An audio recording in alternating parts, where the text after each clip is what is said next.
mode. Hello everyone, and welcome to today's webinar. This is Wayne Callan for Attitude Magazine. Today's topic, how to explain ADHD to your child, your family, and the world, is something we all come up against a lot. How many times have we been blindsided by someone making an inaccurate or just plain dumb statement about ADHD? Just the other day, someone overheard a recent graduate in psychology say, "I don't believe in attention deficit," and she had attended a prestigious school. We are often at a loss for the right words to intelligently counter such misguided statements or to persuade someone otherwise. We almost need to have a script with us at all times to enlighten people. We have with us today Ned Hallowell to give us that script. As most of you know, Ned is a practicing psychiatrist, founder of the Hallowell Center for Cognitive and Emotional Health in Sudbury, Massachusetts. He also has centers in New York, San Francisco, and Seattle. An instructor at Harvard Medical School, he's the author of many books, including the bestsellers on ADD, Driven to Distraction, Delivered from Distraction, and most recently, Crazy Busy. Ned will discuss how to talk about ADHD to children, friends, family, and so on. He will give us lots of reference points about attention deficit along the way. Then Ned will take your questions. If you want to ask a question, type it in the Ask the Question box. So, good to have you here, Ned. We look forward to your comments and insights. Oh, it's great to be with you. And as always, thank you, Wayne, and thank you, Attitude, for what you do to educate people, encourage people, and it's a wonderful thing you do.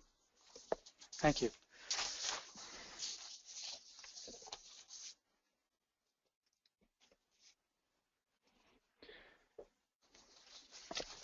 I think the first slide needs to go up. Yes.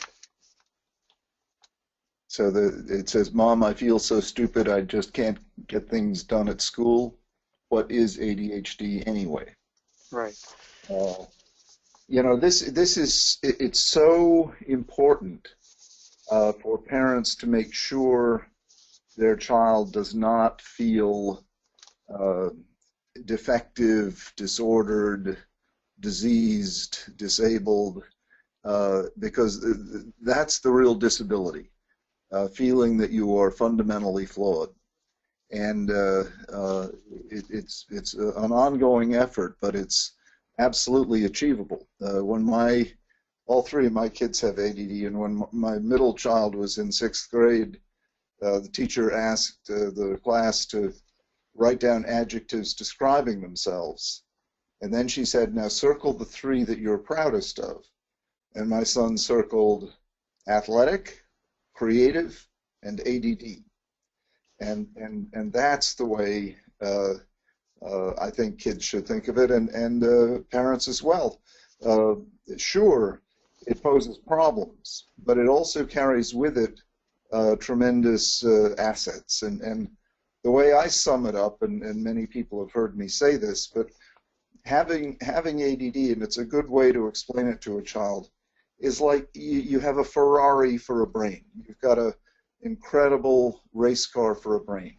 You're very, very lucky in that way. Your brain goes very fast. But the problem is you have bicycle brakes. You can't control your brain and all the time. And I tell kids, don't worry though. I'm a brake specialist, and there are many brake specialists out there.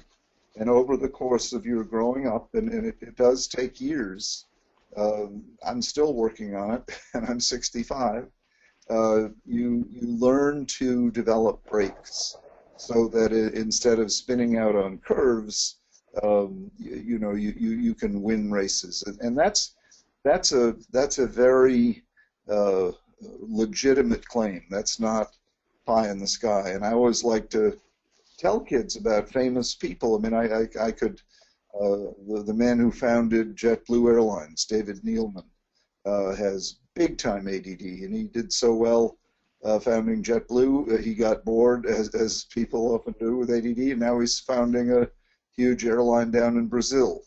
You know, there are Nobel Prize winners. The man who just won the Nobel Prize in economics came out in his autobiography and said, now I feel safe to tell the world I have ADD, because with the Nobel Prize it's hard for anyone to call me stupid. You know, so tell them about, you know, the highly successful people, brain surgeons, self-made millionaires and billionaires. You name the field, you can find someone at the very top who has it, and you want to make sure your kids know that. Now, is it easy to excel? No, it's not easy for anyone to excel. But let your child know ADHD doesn't have to hold you back from anything.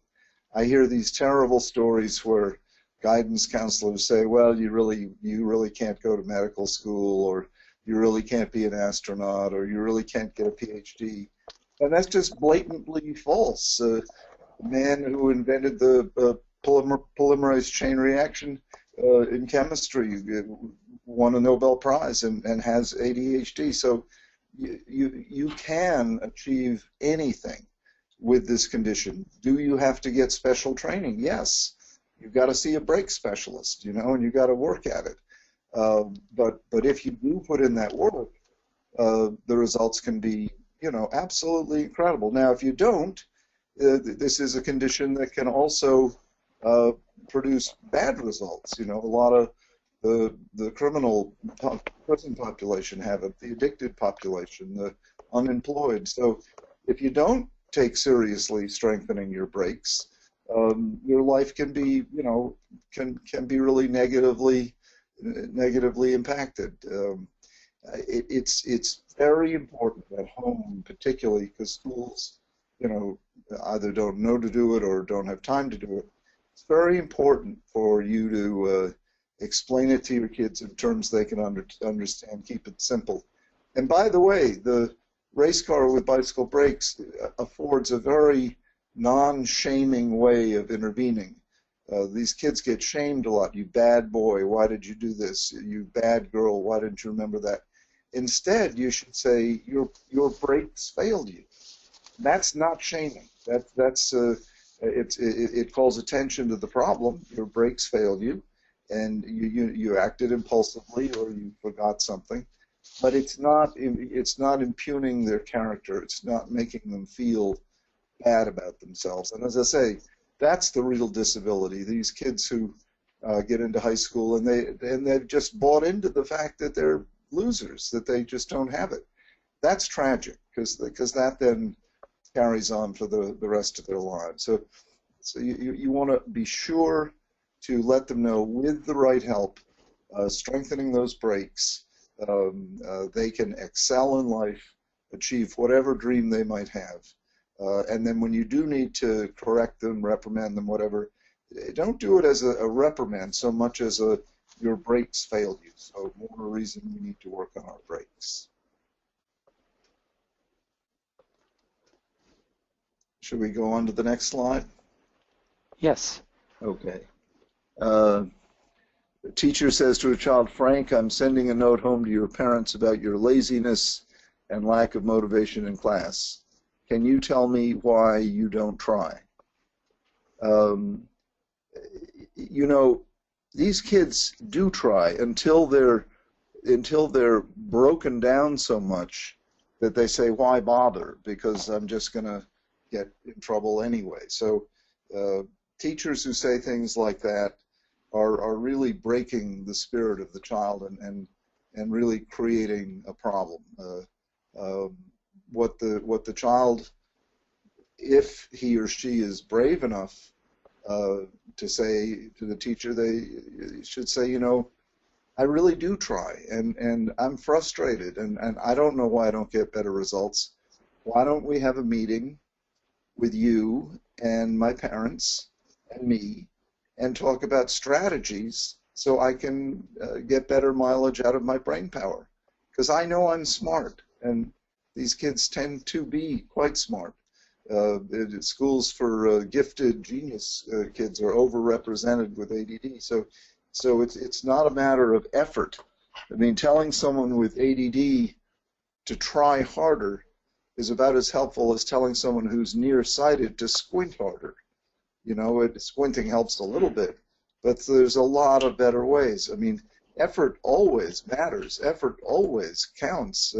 Trying hard always will help, but that's not the whole story. And teachers who come down on kids that way, they may be well-meaning. They may think the kid needs a kick in the pants, but 9 times out of 10, it'll be very counterproductive, demoralize the child, demotivate the child, make the child hate school, and indeed try less hard. Much better to have a conversation with parents, with child, often with you know, someone like me, some expert in the field who can explain it to everybody and get it out of the realm of punishment and lectures and these kinds of very non-productive interventions, and into the realm of education. What can we do differently to get a better result? What can we, where do you study? Under what conditions do you study? For example, there's a wonderful website called focusatwill.com, and it has music specifically constructed to filter out the interesting parts. And so you put on the headphones, and the music engages that part of your brain that would otherwise be distracting you. And I've had kids who couldn't write papers put on those earphones. The next thing you know, they're writing the papers because they can focus better. It's a really brilliant, and it's not expensive. I can't remember what it is, a few dollars a month. But focusatwill.com is just one example of a strategy. Another strategy is working with a coach. Another strategy is just getting one-on-one help from the teacher after school. One thing you don't want to do is hold them in for recess, because they really need that physical exercise. As my friend John Rady has pointed out in his wonderful book called Spark, exercise is one of the absolute best tonics for your brain that we've got. Every time you exercise, your brain just loves it. It bathes in oxygen and hormones and peptides and all kind of things that just promote optimal brain function. So get away from that, what I call moral diagnosis. You're not trying hard enough. And instead get into managing your studying smart. It's a matter of not just working harder, but working smarter. So the next one, these questions, whoever came up with them knows the field very well, because these are what's tossed around all the time.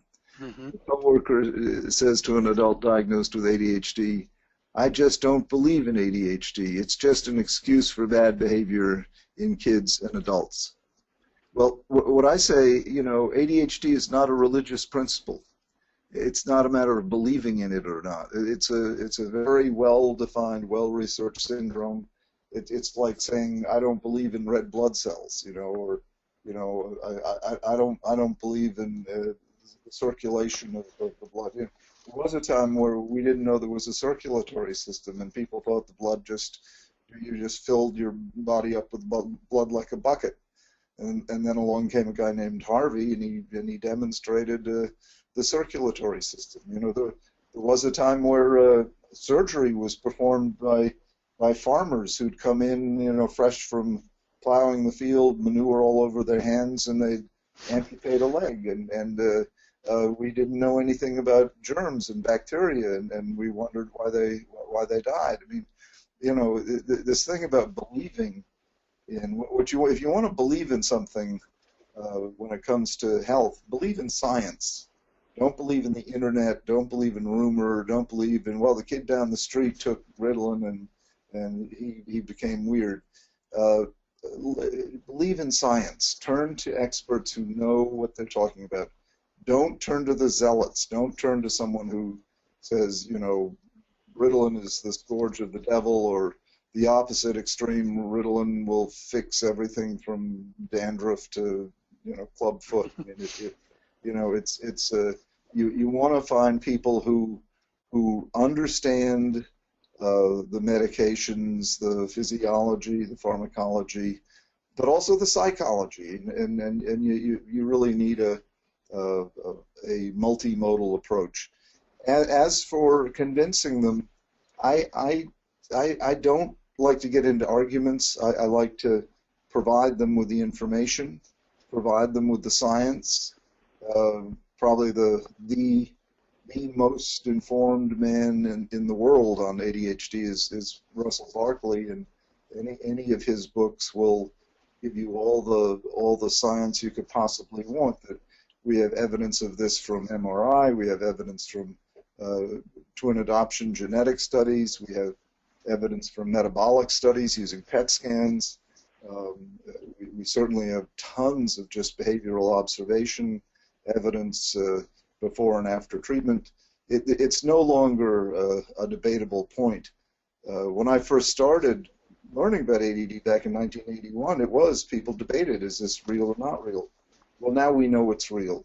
And to say it isn't real is sort of like saying, the world is actually flat, or there never were any dinosaurs. It's just grossly and obviously wrong.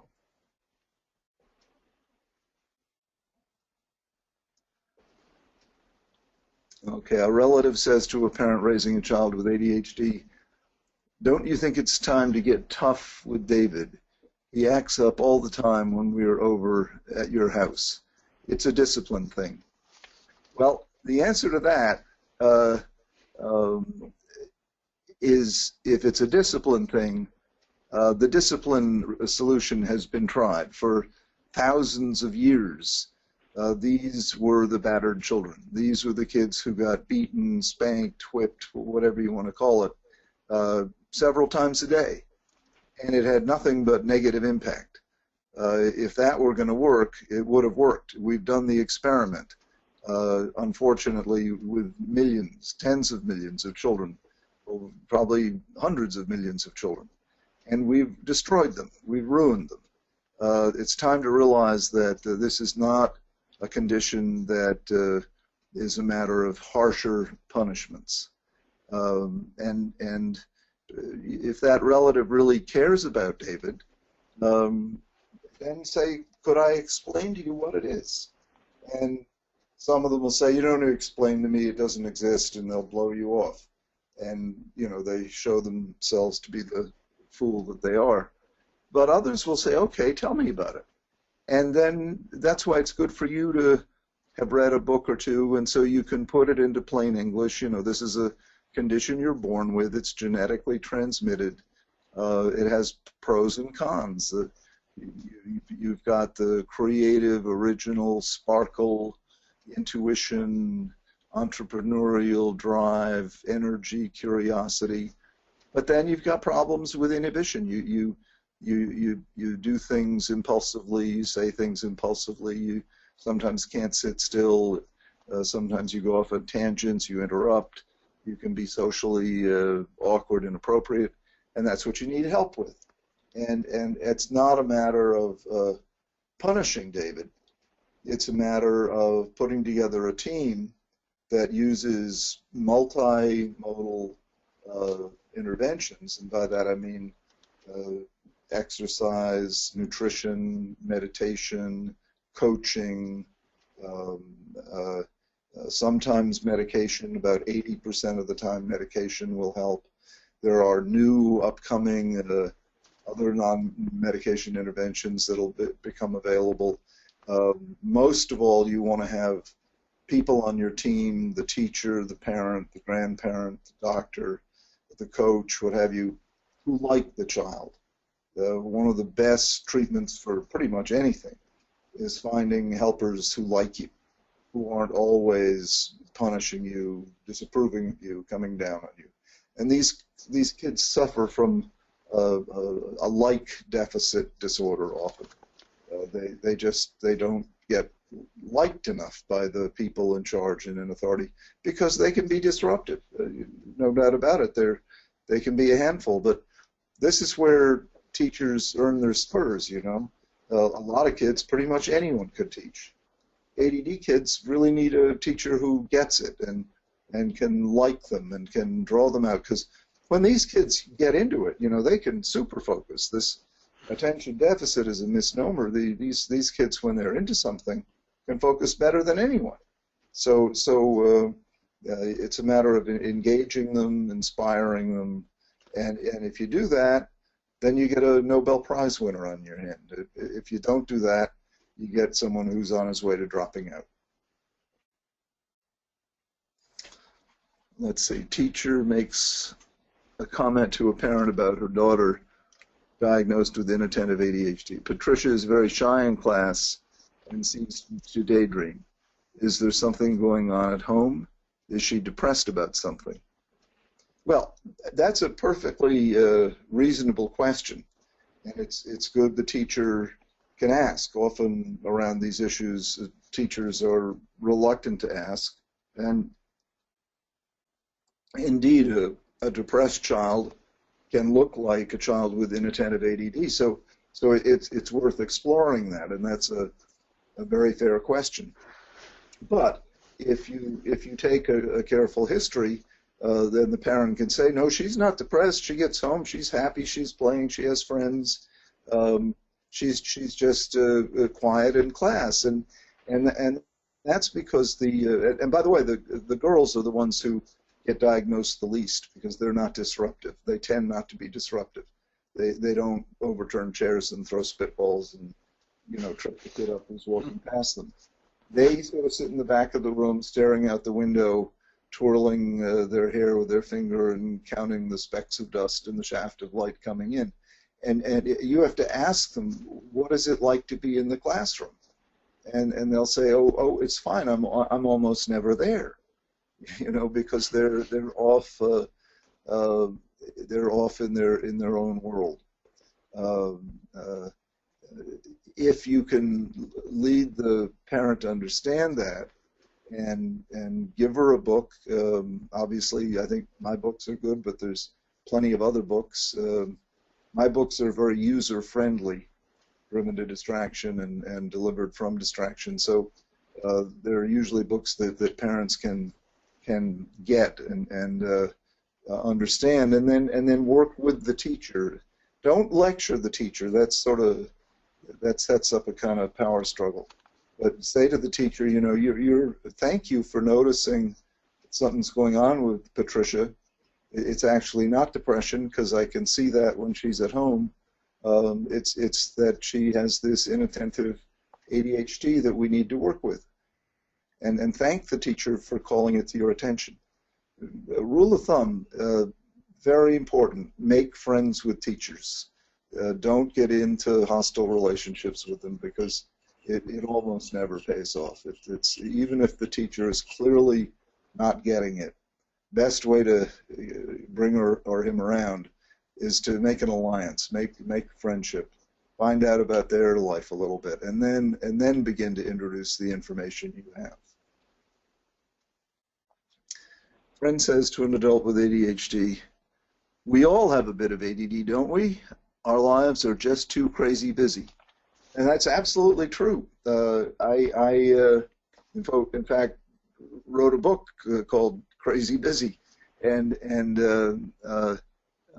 sometimes it's hard to tell a case of true ADD from a case of modern life, you know, because the pace we're all going at with all the inputs we have can be dizzying and can make you look as if you have true ADD.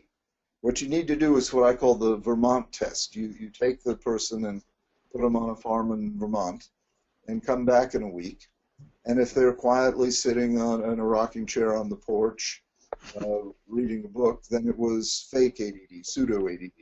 But if they've turned the farm into an amusement park, then it was true ADD. And the message is that the true ADD is not environmentally created. It's environmentally influenced, but not created. Where pseudo ADD, or what I call attention deficit trait, That's created by a hyper stimulated environment where you become crazy busy and you really can't focus on anything very well. You know, the pseudo ADD or the attention deficit trait, I would speculate more than 50% of the population has it. The true ADD, we're talking, you know, 6 to 10% have it. So one is far more common than the other. And the treatment for the pseudo is simply the treatment for, you know, turning off the electronics, having more family dinner, having more downtime, not overcommitting, not becoming a type A child or a type A adult too much, and just trying to rediscover the human moment, rediscover friendship, rediscover a walk with your dog, rediscover a picnic, rediscover a spiritual life. You know, you don't have to become sedentary and slow down, not at all. Exercise a lot, but just don't overcommit yourself so much that you literally can't focus. You also need daily doses of what I call the other vitamin C, vitamin connection, human connection, or connection to nature, or connection to a dog, or connection to God. Any form of meaningful connection is the most powerful drug in the world. We underprescribe it.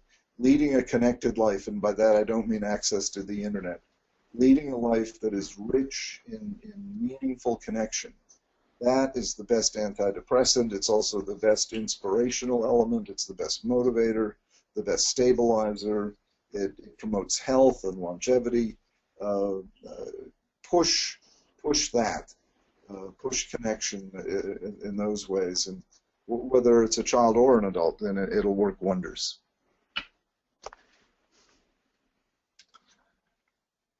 Friend says to you about your son with ADD, all that acting up and jumping around, he just wants attention. Well, who doesn't want attention? But there's more to it than that. You know, maybe he's not getting enough attention. Who knows? But more likely, if this person actually wanted to learn more, you could teach him or her about ADD, and not all kids who are jumping around have ADD. That's for sure. Could be hyperthyroid, could be lead poisoning. You know, could be a diet that's that he may have allergies or too much sugar. So there are other reasons, but it's usually not simply that he wants more attention. And you always want to look into the cause before you jump to the conclusion. A lot of, you know, sort of homespun wisdom is jumping to conclusions that are completely wrong. You know, we've been notoriously wrong about a lot of things. That I always remind myself that there was a time when the absolute most learned, smartest people in the world knew that the world was flat. And just imagine, if that was true back then, there's probably a whole bunch of things we're equally wrong about that we just take as given. So you want to try as best you can to look into it before you jump to a conclusion, to really, you know, we live in such an age of soundbite and quick judgment, and, you know, perception is reality, and, you know, people, they make a judgment with almost no facts at hand at all, and do tremendous damage. So the kid who needs help never gets a fair diagnosis and never gets the help he needs, and he suffers, because if you're jumping around all the time, you're not going to do that well in school, and you're going to not be all that popular, and a lot of damage gets done because time marches on, you know, and you can't go back and relive those years. Try to be thoughtful. Try to find reliable experts. Talk to other parents. Talk to the teachers who you respect and who are experienced, and get to the bottom of it before you jump to a conclusion. Non-ADHD spouse says to her husband, "You can focus on fixing the computer, but you can't spend more than 5 minutes doing a little painting in the bathroom." And, you know, honey, I have what's called ADHD. And you don't want to use that as an excuse. You know, you can't say to the IRS, well, I have ADHD and therefore I don't have to pay my taxes. But it is an explanation. And, you know, so you develop a system so you will pay your taxes. Or with your spouse, maybe sit down with a counselor who can first of all explain ADHD so it's not seen as a moral failing or a kind of narcissism or being lazy or selfish. But if you can understand that this is just the way the person is wired, then you know that anger can come out of it, and you can say, okay, you are aggravating as hell, but I understand you're not doing it on purpose. So then let's set up a system where you can do what you're good at, and I'll do what I'm good at, and we'll divide the stuff that neither one of us is good at. And that's sort of what, you know, good marriages are all about. No one is ideal. No one is perfect. And, you know, marriages that last and that are enjoyable and that, you know, everyone is forgiving. You know, we're cutting each other slack. We screw up. We make mistakes. We say and do things we wish we hadn't, but we forgive. We cut slack. And in the case of ADHD, the way to learn how to cut that slack is to get educated. Learn that this is not a moral failing. It's not a character flaw. It's brain wiring. And then you engineer your lives so that the ADD person can do the things that he or she is good at doing, and vice versa. Otherwise, what usually develops is a kind of parent-child dynamic where the non-ADD spouse feels like the parent and the ADD spouse feels like the child. And that's very anti-romantic. You know, it just makes for a distancing and a tremendous amount of resentment. So it's good to see a counselor who can reframe it for you, put it in sort of neurological terms rather than moral terms, and help you rediscover the love you felt when you got together in the first place.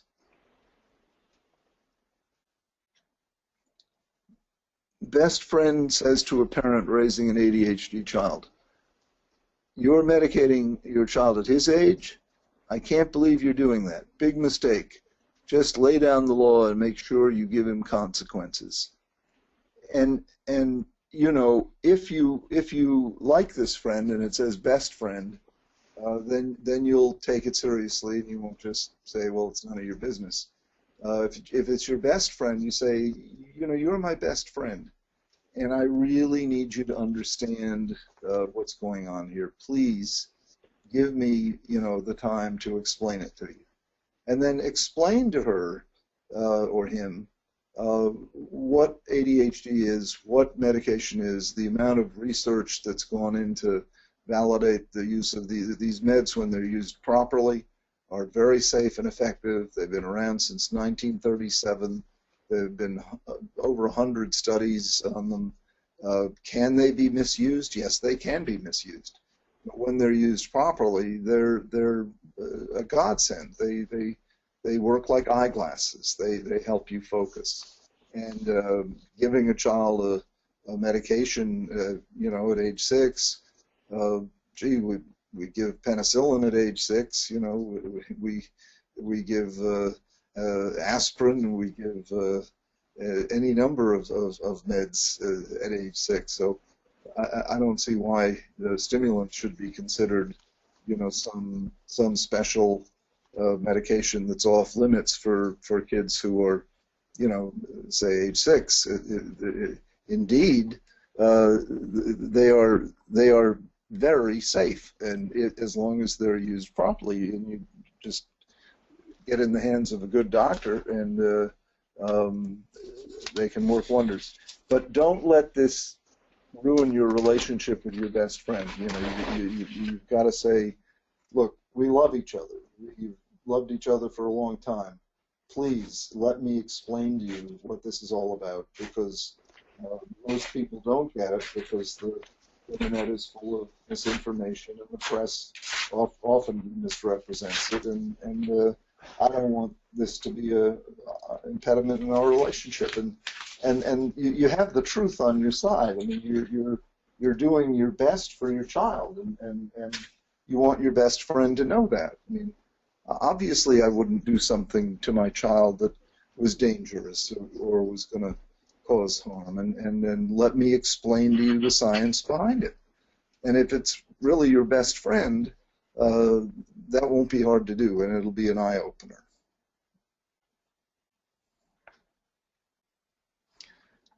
Acquaintance says to you at a cocktail party, why wasn't there any ADHD when I was growing up? Why is there so much of it around now?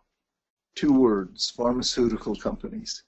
Yeah, there's this great notion out there that the pharmaceutical companies have created the condition and are, you know, marketing it to beat the band.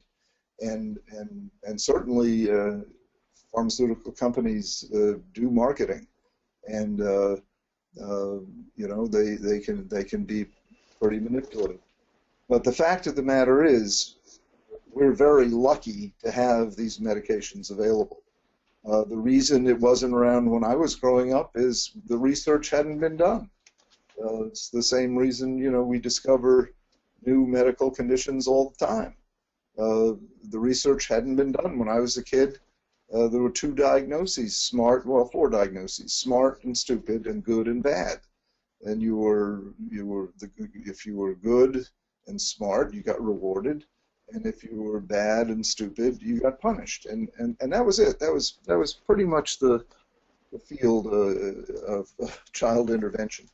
And you know, I was born in 1949, so it's really good news that we've discovered there's more to learning than smart and stupid, and there's more to behavior than good and bad. You know, moral diagnoses, and there are a lot better interventions than punishments. And the brain science that has just exploded, the decade of the 90s is often called the decade of the brain. That's a blessing that we should all get down on our knees and thank God for. I mean, you know, these children, like I said, they were the battered children, and then and the adults, they were considered the refuse and the losers, and the, you know, it was a terrible thing that these children and adults as well were kind of put in a dungeon and with no way to get out. And then the light of science shined in, and we saw that this was not a matter of moral character, and it was a matter of brain wiring, of genetically transmitted you know, kinds of brains, and they're really the kinds of brains that colonize this country. You know, who in the world would get on a boat in 1600 and come over here? It took a special kind of person, an entrepreneur, a dreamer, a pioneer, a discoverer, an inventor. That's ADD. You know, so we have a lot of it in our gene pool. It's not like some drug company, you know, invented methylphenidate, you know, and created a condition. It's quite the opposite. The condition has been around forever, just didn't get named until the early 1900s, and went through various different names. And its current name is a terrible name, attention deficit hyperactivity disorder. It's not a deficit, and hyperactivity is often absent. And I don't see it as a disorder so much as I see it as a trait that can be disabling. It can also be very enabling, very useful if you manage it properly. We just have the biggest job we have to do now is to educate, not just about ADD, but about all mental health conditions. There's still a lot of stigma around depression, around bipolar disorder, all of these. You know, you don't see Hallmark get well cards, you know, I hope you get over your depression soon, you know, that sort of thing. They're still shrouded in stigma, and that's why things like what Attitude is doing is so important. We need, because this is good news. This is all good news. ADD is a good news diagnosis because once you make the diagnosis, things can only get better. This diagnosis can change a life dramatically for the better. My oldest patient was 96 years old, and he said the treatment allowed him to write the book he'd been wanting to write his whole life long. You know, so I've seen marriages saved, careers saved, kids saved in school. I mean, it's if you make the diagnosis properly, and you have a multimodal treatment plan. Remember, there's a lot more to it than just medication. And you follow along for years, you can bring that person to a glorious, successful life. And if you don't, if you dismiss it, don't believe in it, quote unquote, stigmatize it, then you can ruin that person's life. So it's very high stakes. And the good news is now we have the science behind us. We don't have to talk about believing in it or not. We can point to data and studies and really factual interventions based on facts. Well, that was a great presentation, Ned. Really, quite enlightening. But as you would imagine, there are loads of questions here. So I'd like to get this first one to you. What do you suggest my 10-year-old son says to his friends if they ask him why he takes medicine, or if they ask him about his ADHD? I have heard him say, "I take my meds so I don't get mad and hit you." I don't think that is the best answer. Do you have any words for him? I think that I love him already. I agree. I would not advise him to say it, but I love him for thinking it. No, I think he should say, for the same reason people wear eyeglasses.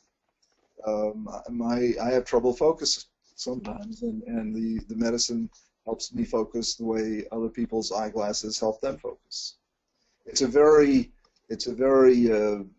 accurate, but also stigma-laden response. Mm-hmm. And then he can say, and if you ask me again, I'll hit you. Here's another one from an adult with ADHD. My family was embarrassed over my ADHD diagnosis and wanted to sweep it under the rug my entire life. They didn't really explain it to me, and they didn't mention it to friends and family. How can I change their minds about not being so embarrassed by my symptoms? How can I talk with them about ADHD? Well, this is a common and very non-soundbite answer question. She has to engage in an ongoing dialogue. If they're willing to read a book, that's great. What you want to avoid is getting into an argument, because that's a no-win proposition. But a dialogue, you tell me your thoughts, I'll tell you mine, and then produce evidence. Cite some studies and maybe show them a book, and let yourself get emotional to the point of, do you know what it's like to go through life being misunderstood? It's agonizing. It's not. In some ways, it's like someone who grows up gay and is just ashamed and afraid to talk about it. A lot of these kids grow up ashamed and afraid to talk about, they know they're different, and somehow they get the message that they're different in a bad way, and that does them tremendous harm. So I want the day to come when, people are like my son saying, I'm proud of my ADD, and yes, it makes me different, but it doesn't make me bad. And then any more than, a lot of famous people who have it are bad. Mm-hmm. Several questions with this same theme. Is it a good idea to keep talking about ADHD to your child on a regular basis, even if I'm making positive statements? I'm worried that if I keep talking about his ADHD to him and to people around him, that will only create a negative cloud surrounding him. Yeah, I don't think you need to talk about it much at all, as long as he knows it's a fine thing to have, and a lot of great people have it. All three kids of my kids have it, and we almost never talk about it. It comes up now and then, but we almost never talk about it. It's just part of, all three of my kids have it. I have it. My dog has it. Jack Russell. And my wife doesn't have it, but she wonders if it's contagious. But no, you don't want to define yourself as ADD. It's an attribute. It's like being left-handed. It's a trait.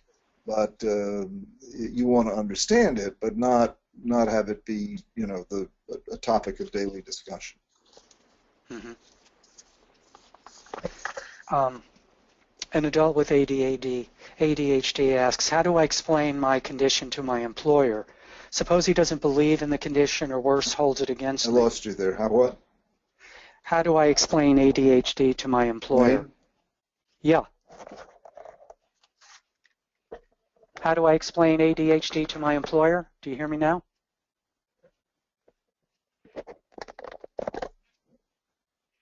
Hello, Ned? Are you there? Yes. How do you explain ADHD to my employer?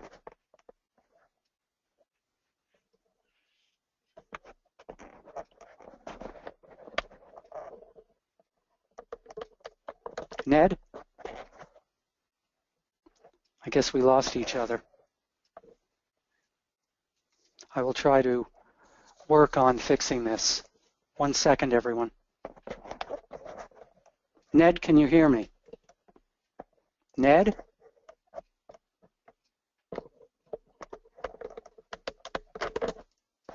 Ned? Wayne, his connection just went offline. Oh, okay. Should I just explain that we had a technical problem? Yeah, I don't know that he's going to sign back. It's almost 10 to the hour. Let's go ahead. Okay, everyone, I apologize that we have to cut this short. Apparently there was a technical problem, and we will try to do this again without the technical problems. Very, very sorry, but I hope you enjoyed what we did discuss. I thought Ned was great. So we'll see you next week when Susan Pinsky talks about organizing solutions for people with ADHD. Sorry about that again, and have a good day.